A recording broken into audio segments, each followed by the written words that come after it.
¿Qué tal, queridos amigos, amigas? ¿Cómo se encuentran? Para mí es un gusto y un placer dirigirme ante todos ustedes en este otro caso más que vamos a analizar de carácter, esta vez constitucional.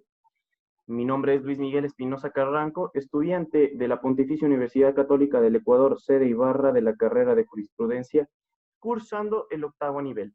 En esta ocasión, hablaremos de la acción extraordinaria de protección, un caso súper importante que marca un precedente dentro de la justicia constitucional y la jurisprudencia en el Ecuador.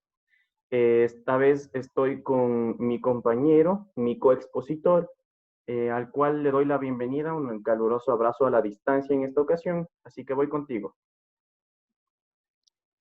¿Cómo están? Buenas noches a todos nuestros oyentes. Bienvenidos a una nueva clase más que hoy estaremos con un tema muy interesante, lo que es en la rama de derecho, lo que es la acción extraordinaria, donde conoceremos aquí a fondo un caso donde conoceremos cada punto importante de cómo manejar, de cómo exponer, de cómo tratar estos casos. Y a continuación vamos a ir desarrollando de a poco. Espero que les parezca de su agrado nuestra clase y bienvenidos una vez más. Muchas gracias. Bienvenido, Ramsés, un gusto saludarte, esperando que ya nos podamos encontrar. Y bueno, en fin, vamos a empezar por este tema súper importante, el cual es una garantía de carácter constitucional, evidentemente.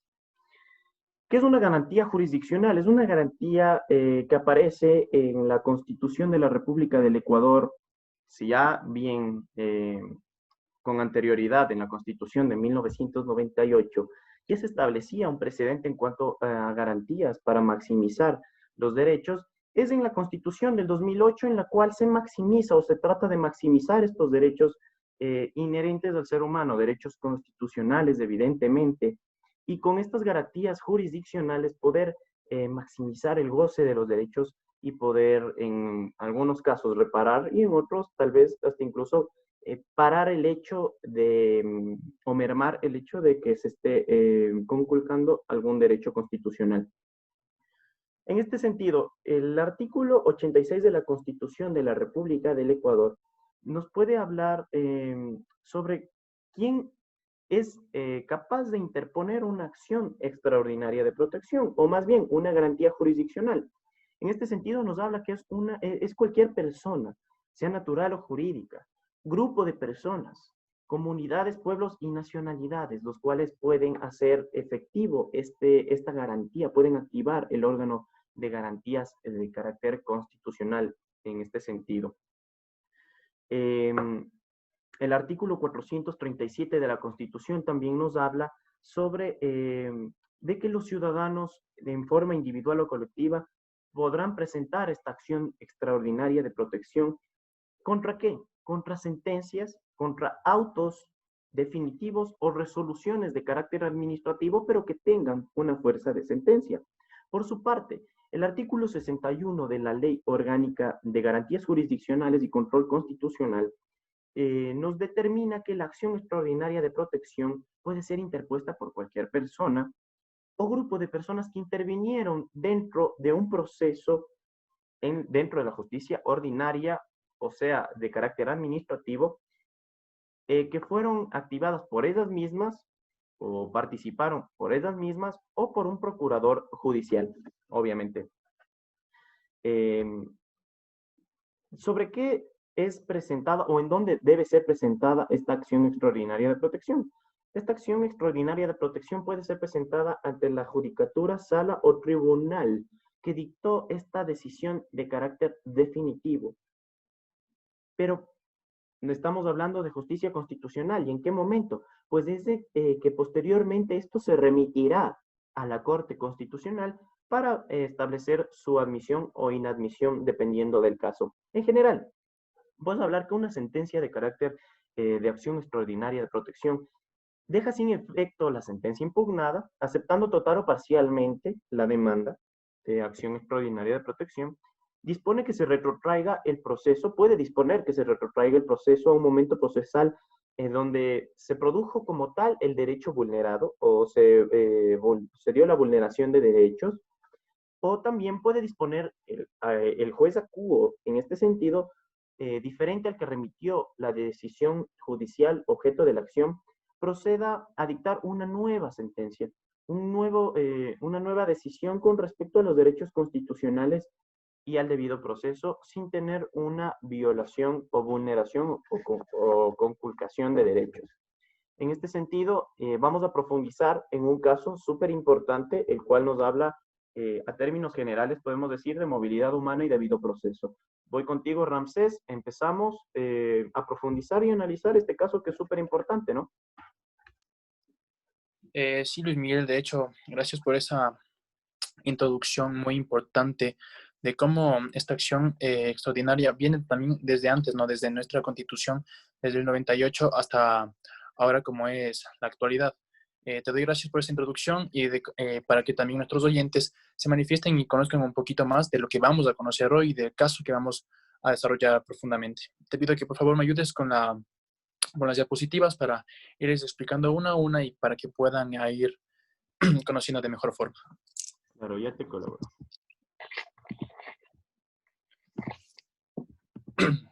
Vamos a compartir pantalla en este sentido.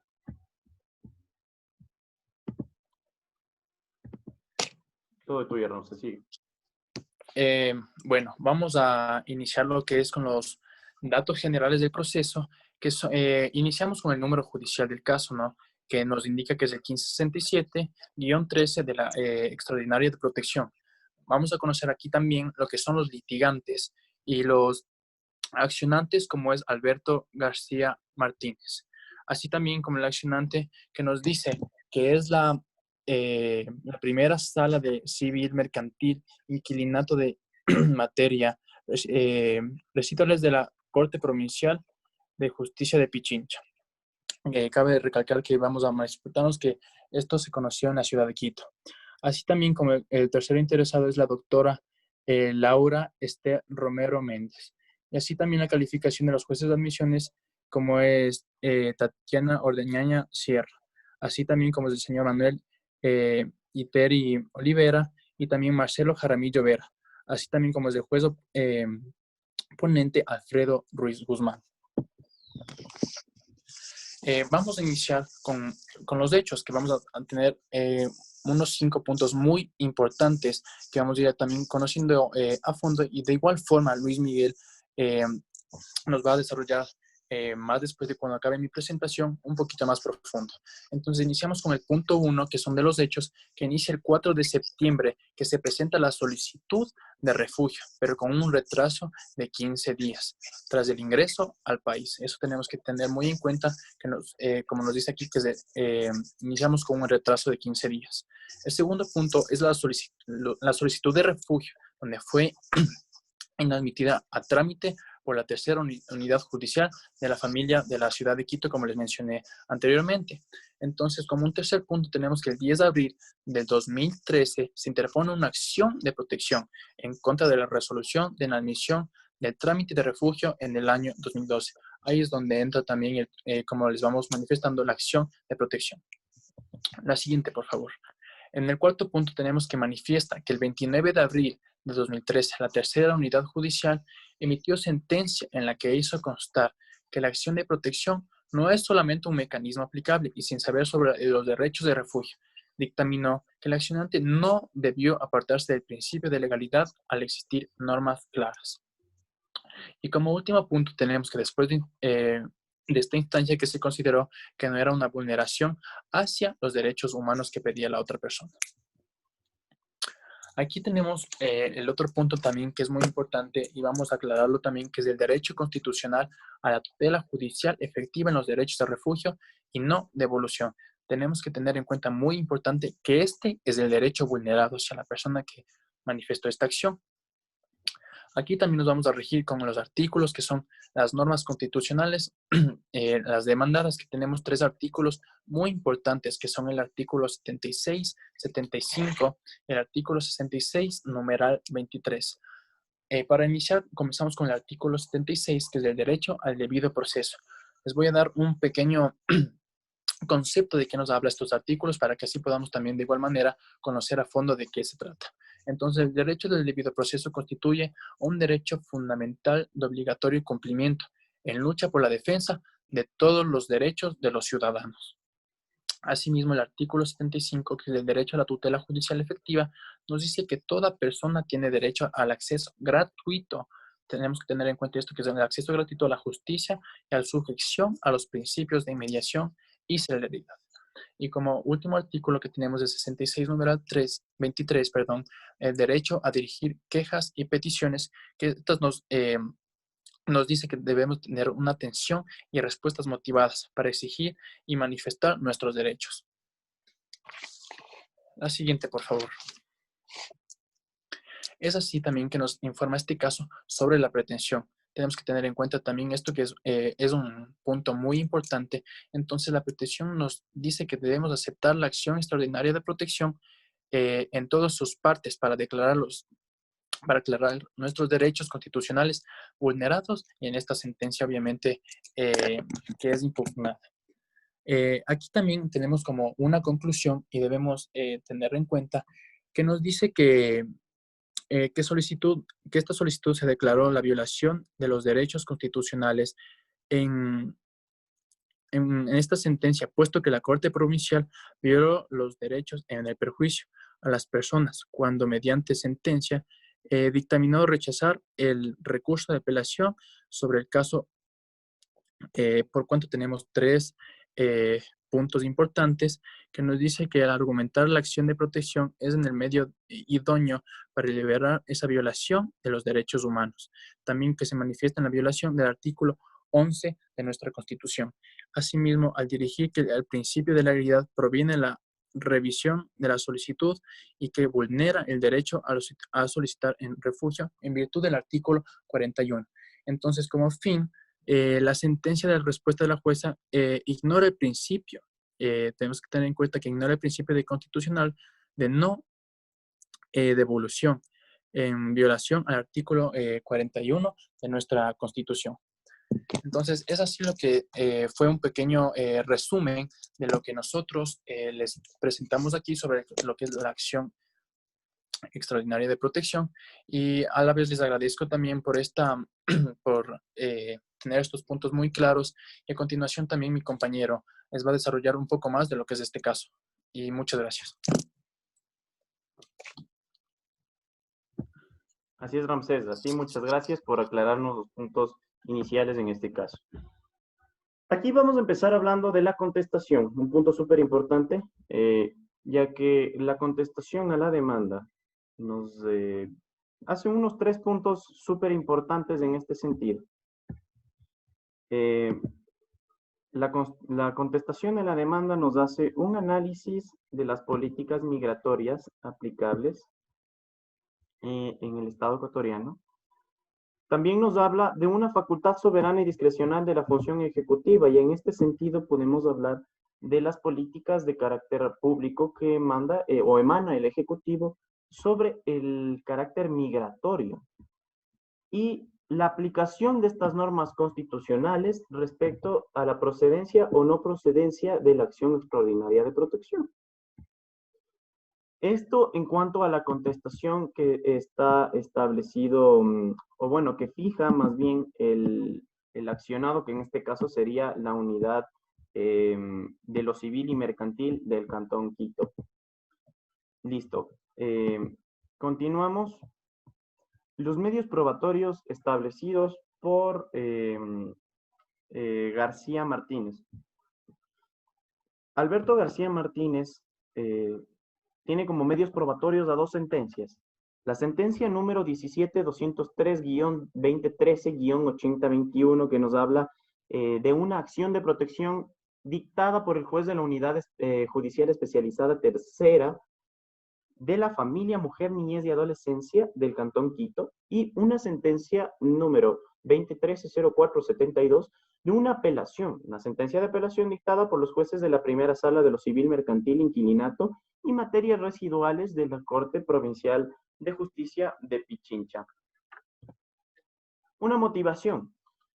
La motivación de la sentencia de carácter constitucional básicamente toma lo que nosotros habíamos hablado al inicio de este video, que es la acción extraordinaria de protección se instituye como un mecanismo, ojo, es un mecanismo, un instrumento de carácter constitucional netamente garantista. Esto se da contra sentencias, autos definitivos y resoluciones con fuerza de sentencia, de los cuales se originen vulneraciones al debido proceso u otros derechos constitucionalmente protegidos, sea por acción u omisión, ¿no? Posee un carácter subsidiario, razón por la cual no debe ser asimilada como una ulterior instancia, lo cual correlativamente faculta, en este caso, a la Corte Constitucional a pronunciarse de manera exclusiva en los casos que deban reparar el o los derechos constitucionales violentados o conculcados dentro de un trámite ordinario de la tutela judicial. Se conoce sustancialmente una cuestión controvertida y, de ser el caso, se pronunciará y declarará la violación del o los derechos constitucionales y concomitantemente ordenará la reparación integral inmediata. Esto es la motivación como tal expresamente dicha de la sentencia de carácter constitucional. Nos está hablando lo que nosotros habíamos topado en el tema al inicio, ¿no? De que es una garantía, esta acción extraordinaria de protección que netamente nos hace maximizar o efectivizar de una manera un poco más concreta un derecho de carácter constitucional, un derecho intrínseco, un derecho fundamental para los seres humanos. Y en este sentido nos establece tres derechos que son vulnerados y que se basa en la normativa constitucional. Un derecho a la tutela judicial efectiva, un derecho súper importante dentro de hablar de la seguridad jurídica que tienen las personas al momento de activar diferentes tipos de órganos, sea en materia ordinaria como en materia constitucional, perdón. Esto establecido en el artículo 75 de la Constitución. Un derecho de transitar libremente. La movilidad humana en los últimos años ha sido súper tocada, súper topada en muchos términos, sea político, sea jurídico, sea social. La movilidad humana es un derecho como tal y nosotros debemos entenderlo y la Constitución así lo hace y la Corte Constitucional hace un análisis y una interpretación de la norma súper importante en el cual un derecho a transitar libremente conjuntamente con un derecho de asilo sobreponen o se sobreponen por encima de un derecho netamente procesal dentro de una justicia. Que claro, obviamente se habla de justicia, pero hay veces que la ley incluso es injusta, ¿no? El derecho no siempre es justo y eso es muy hablado entre todos los profesionales y no profesionales del derecho que básicamente se basan en esto, ¿no? Puede ser una norma legal, pero también puede ser injusta. Entonces, una norma que solamente se basa en formalidades, obviamente va a ser injusta en el sentido de que derechos que permiten el desarrollo progresivo de las personas sin distinción alguna de nacionalidad, netamente es un derecho que a la larga termina siendo discriminatorio. Entonces, si no le permite el desarrollo a las personas, ¿de qué constitucionalismo estamos hablando? Entonces, la Corte Constitucional está estableciendo netamente un artículo o un derecho conculcado o violentado, que es el de la tutela judicial efectiva, darle la seguridad jurídica a la persona, pero también dos derechos de carácter netamente humano, más no procesal y jurídico, sino más bien humano intrínseco, establecido en la Constitución, por obvias razones, por tratados internacionales, y que la Constitución desde el 2008 así lo indica. La decisión. Vamos a establecer la decisión y son 4 puntos súper importantes. Se declara la vulneración, en efecto, del derecho constitucional a la tutela judicial efectiva en los derechos al refugio y la no devolución.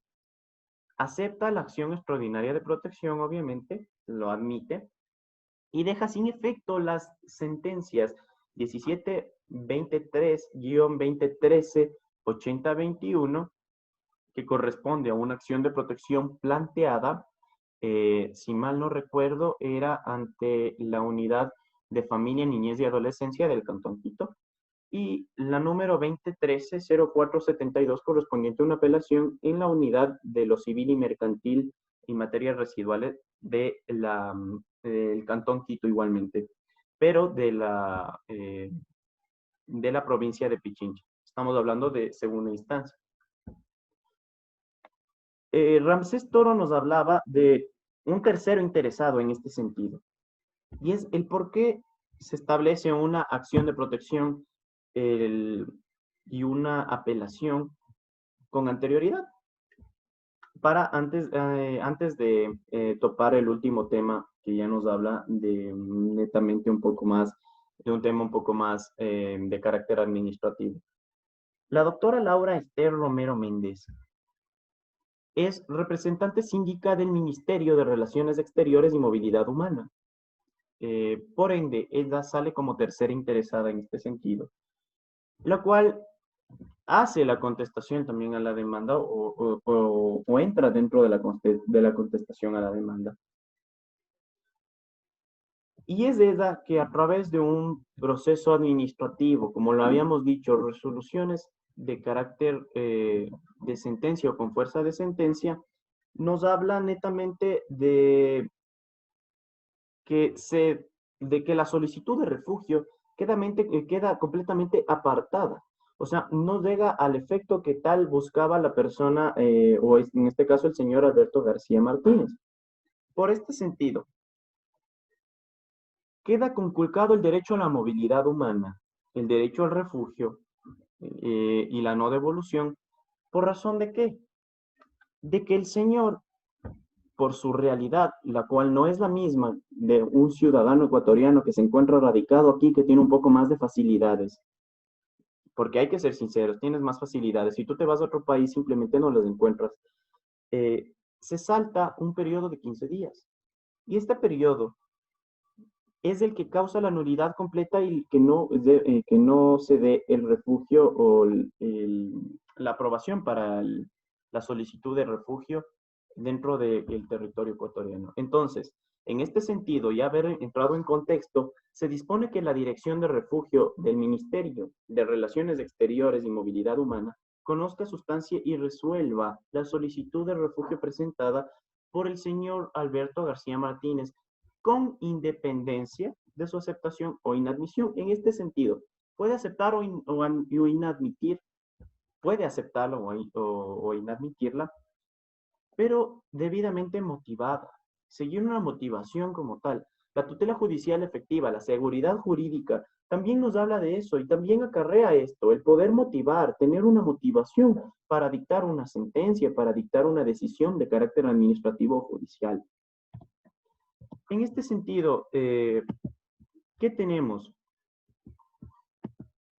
Nosotros podemos concluir a manera de criterios personales que habíamos hablado con Ramsés, que la presente acción extraordinaria de protección como tal, en este caso, por cuestiones de refugio exclusivamente, pero también por cuestiones de seguridad jurídica, tienen intenciones claramente de salvaguardar integridades humanas, la integridad humana y el desarrollo íntegro de las personas, puesto que las meras formalidades dentro del sistema judicial ecuatoriano no, no son motivo de que los derechos dejen de ser efectivizados o maximizados en el goce de los mismos por parte de las personas.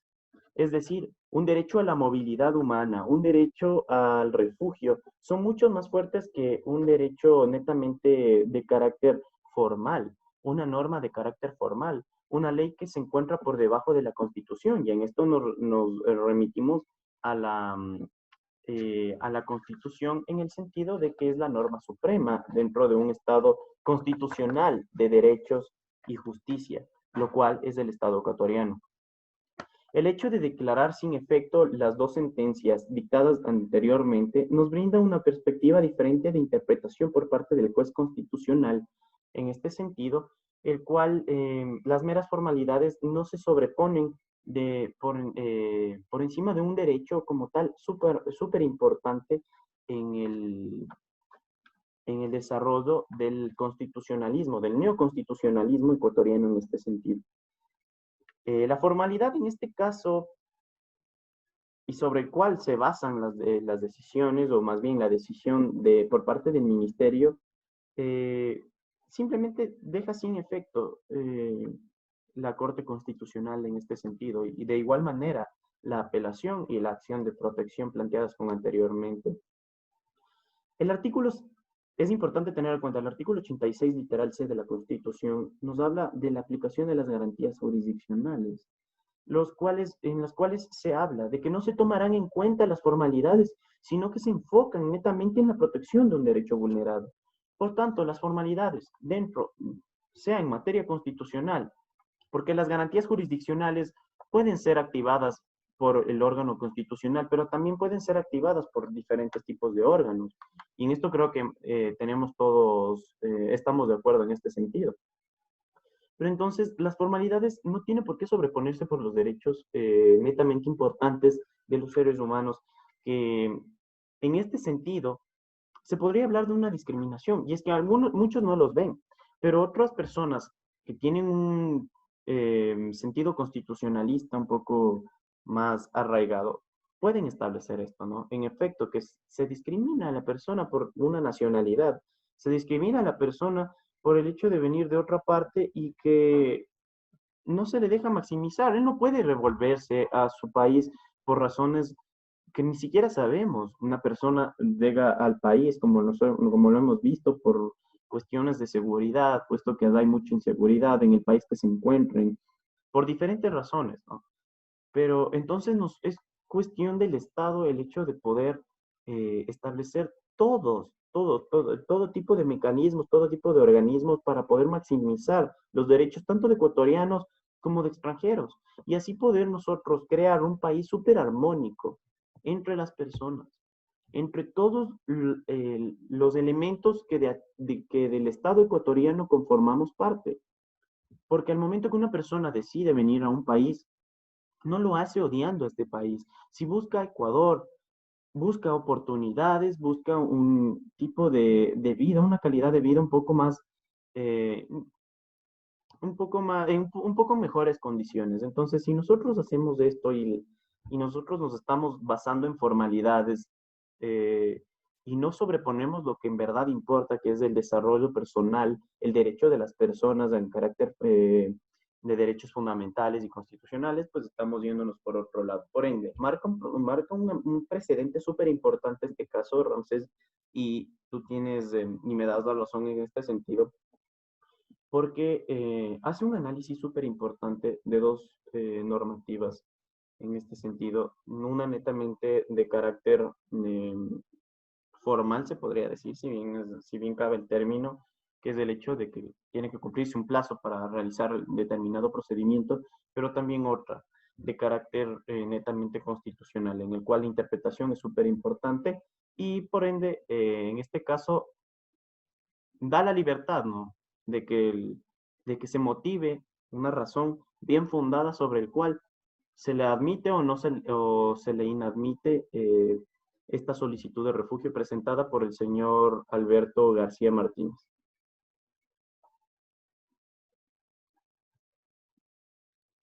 Eso creo. Eh, Así es, Luis Miguel. Como tú nos has manifestado, creo que es un caso muy importante, ¿no? De hecho, es un caso que va pasando día a día, de hecho. O sea, son principalmente estos casos que se dan a diario, que son prácticamente son los derechos vulnerados que tiene cada persona, ¿no? Entonces, hay que tener muy en cuenta también los artículos que manifestamos en este caso, y no solo por el caso, sino a nivel del derecho humano, lo que son el artículo 75 y 76, donde nos habla de la lucha por la defensa de los derechos de todos los ciudadanos y asimismo por de que todo el acceso sea gratuito. Porque prácticamente, como tú dijiste, nosotros en otros países no tendríamos estas garantías de derechos. Otras personas que de hecho vienen acá por una nueva vida, por un nuevo futuro, podríamos llamarlo así, tienen hasta a veces garantizados los derechos que los propios ecuatorianos mismos. Entonces sí es muy importante recalcar esto y en fin, no solo que sea para los ecuatorianos, sino todas las personas que sean bienvenidas para el Ecuador, que sean siempre garantizando sus derechos, que luchen porque no sean vulnerados estos, que eh, todos tenemos un acceso gratuito para exigir lo que nos merecemos. Entonces, a la vez también agradecerte por esta invitación, por poder dialogar un poquito de lo que es esta garantía, de hecho, que es algo sumamente importante y para también conocer a fondo lo que fue este caso. Y en general creo que también nos deja un mensaje muy importante, ¿no? Y creo que lo tenemos también, de hecho, muy claro, que todo ciudadano debemos de luchar hasta el final porque se nos cumplan y nos garanticen nuestros derechos. Una vez más, gracias por la invitación. Espero que a nuestros oyentes les haya interesado lo que es esta garantía que es sumamente importante en la rama también del derecho. Y nada, te mando también un fuerte abrazo y muchas gracias una vez más por la invitación y espero que no sea ni la primera ni la última. Muchísimas gracias, Ramsés. Igualmente un abrazo a la distancia. También un abrazo a todas las personas que nos están viendo y que podemos nosotros aportarlos en un granito de arena en cuanto a análisis de casos de carácter, en esta situación como tal, de carácter constitucional, ¿no? Y como bien lo dijiste, y ya para terminar, básicamente, todas las personas, sean extranjeros o nacionalidades, tenemos mecanismos sobre los cuales nosotros podemos efectivizar esto. Entonces, gracias, Ramsés, por haber participado conmigo y espero que esto le haya servido de mucho. Con esto queda finalizado, finalizo mi exposición, finaliza la exposición Ramsés. Muchas gracias por habernos escuchado, esperemos haberles servido de mucha ayuda y con esto damos por terminado, ¿no? Adiós, Ramsés, que pases bien. Gracias, Miguel, que estés bien.